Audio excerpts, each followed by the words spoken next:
عندي خبر ليكم هايل، أنا الحمد لله بدأت أسبوع الدايت اللي باعمله كل 3 شهور.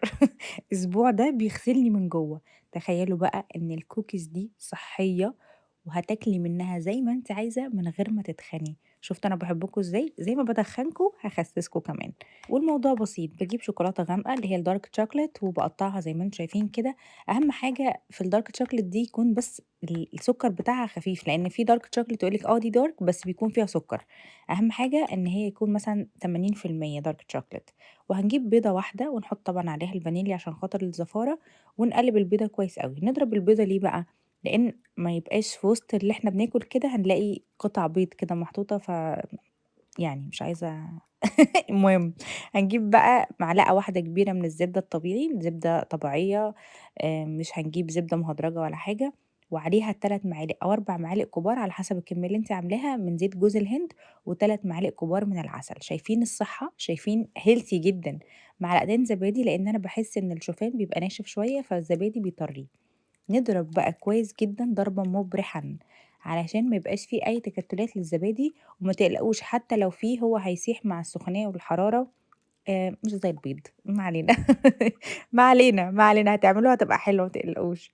هنحط بقى كوبايتين من الدقيق الشوفان، ده دقيق شوفان ناعم، أنتِ ممكن تجيبي الشوفان العادي وتطحنيه أو تجيبي مطحون جاهز على طول، أنا جبت مطحون جاهز. الdark chocolate بقى اللي إحنا عملناها ودي شوية كده من الmilk chocolate يعني تدّي شوية سكر زيادة ومش هتأثّر، يعني حوالي ربع كوباية مش كتير أوي يعني ما كتّرتش. وهنقلّب بقى كويس أوي،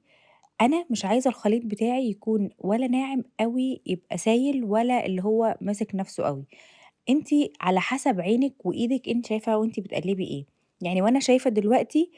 افتكرت حاجة مهمة أوي، بس هاقول لكم عليها بعدين، بس شُفت كمان إن هو خفيف، عارفين افتكرت إيه؟ إن أنا ما حطيتش baking powder معلقة صغيرة من الbaking powder رجعت حطيتها تاني وقلّبت كويس، بس أنا لقيته خفيف شوية، فرُحت مزوّدة نُص كوباية كمان من دقيق الشوفان، لحد ما نوصل للقوام اللي أنتم شايفينه ده، ولا ماسك نَفْسه أوي ولا سايل أوي زي الcookies العادية، أصل الcookies العادية بتبقى سايلة شوية عن كده عشان بتتحط في التلاجة، إحنا كمان هنحطها في التلاجة حوالي نُص ساعة، وهتطلع معانا بالشكل الجميل اللي أنتم شايفينه ده. أنا هاحطها في الair fryer ممكن تحطيها في tray وتحطيها في الفرن على درجة حرارة 180 ودي بولة آيس كريم حطيت عليها شوية زيت من جوز الهند عشان بس إيه تسهّل إن هو ينزل معايا زي ما أنتم شايفين.